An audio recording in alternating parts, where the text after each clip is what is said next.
The Cavaliers are inspiring young players and breaking attendance records here at Klockner Stadium week in and week out, but they also have a huge target on their back going forward in the ACC tournament.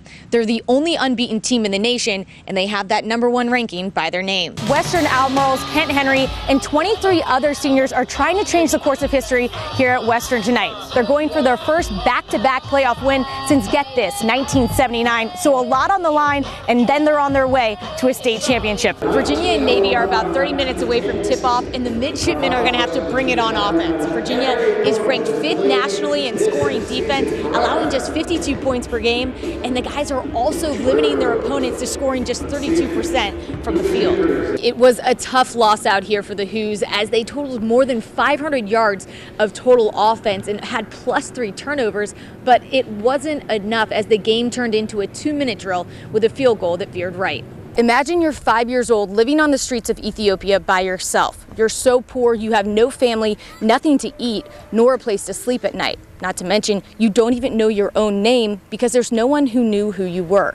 This is the unbelievable reality of Covenant soccer star Gurma Baker up until a Charlottesville family changed his life.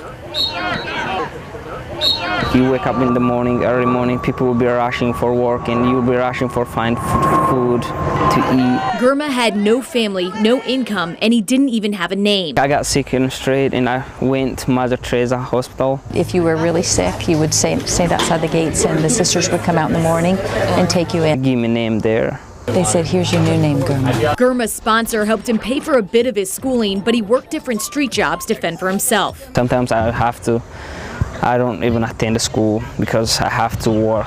Gurma kept his homelessness a secret until he was in 7th grade when his math teacher found him sleeping in the street. She woke me up and she took me to her house. She ended up telling the faculty in the school gave him more support. But I don't want everybody looking at me down. If they know where I am from or who I am, they'll probably ignore me. I want to be on the same page with them. Thankfully, the Bakers and their children traveled to Ethiopia from Charlottesville to teach English at an all-girls school. Needless to say, their only son, Benjamin, needed to be rescued from this female entourage. They're great, but they are sisters. So. Gurma's sponsor told Julie to meet him at the market, and Gurma's love for soccer rubbed off on Benjamin. So he took me on a day trip to the zoo, to the soccer fields, all around the city. After their day together, Julie Baker made it her mission to bring Gurma back to the States and adopt him. He's an impressive figure, and you just sort of think, this is somebody I really want to come alongside. What is it about you that made them call you? I don't know. That's what the miracle is.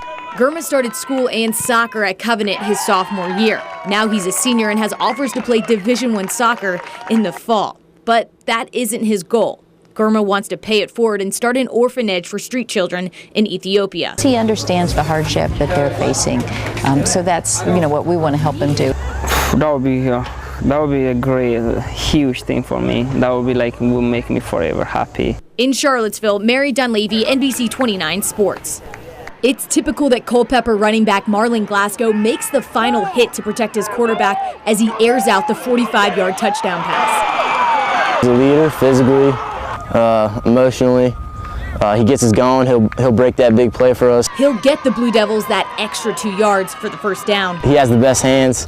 He's the best player I know. And as Culpeper's safety, he's also the first to pounce on a loose ball. He comes to work every day. He doesn't complain. 2013 is Glasgow's first year as a Blue Devil as he transferred from Eastern View, and his teammates are happy he's at their line of scrimmage. But their first impression of the powerhouse may surprise you. I was like, who's this one-arm running back trying to stiff-arm me with the ball?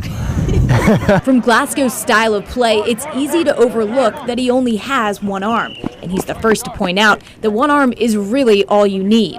Just keep the ball high and tight and never let it go till the whistle blows. Due to a birth defect, the two-way Blue Devil has never known life with a left arm. We treat him like everybody else, and every repetition in the weight room. It's amazing what he can do in the weight room. Even if I know I don't have a left arm, but still, it doesn't hold me back. So I take it as a gift that I can play at all other sports and everything else, and do everything else that other people can do. All Glasgow wants is for his gift to radiate through Culpeper's hallways in the years to come. I'd really be able to see that I was one of Culpeper's greatest players, and that I did something to put my name out here. In Culpeper, Mary Dunleavy, NBC 29 Sports.